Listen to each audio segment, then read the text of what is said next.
I just saw the 1980 comedy 9 to 5 in honor of one of its stars, the supremely talented and overall amazing person Dolly Parton, who just died yesterday on August 25th, 2026.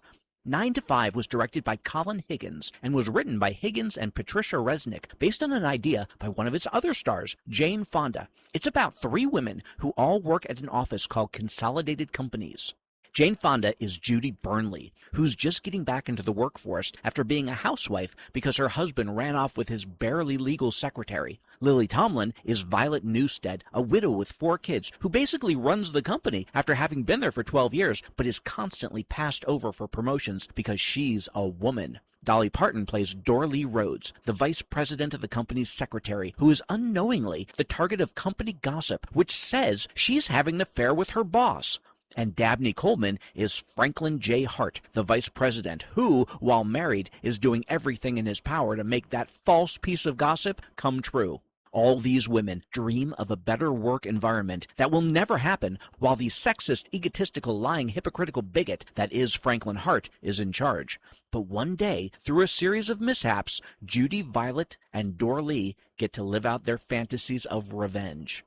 This movie is over 45 years old, and it holds up perfectly. It's kind of sad that things that were horrible about the workplace then are still horrible now, so the jokes about them all still land just as hard. But enough about that.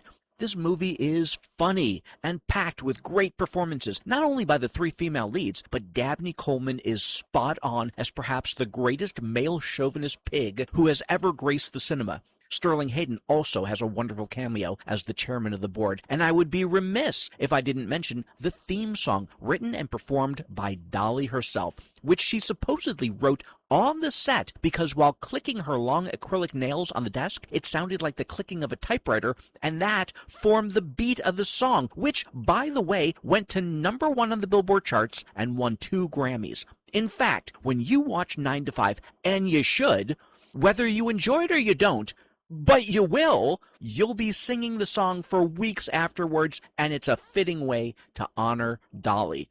That's why I rated this film at a 7.2. And if you know Sixth Row Center's grading scale, you'd know that a 7.2 to a 7.5 is great, and 9 to 5 is truly great.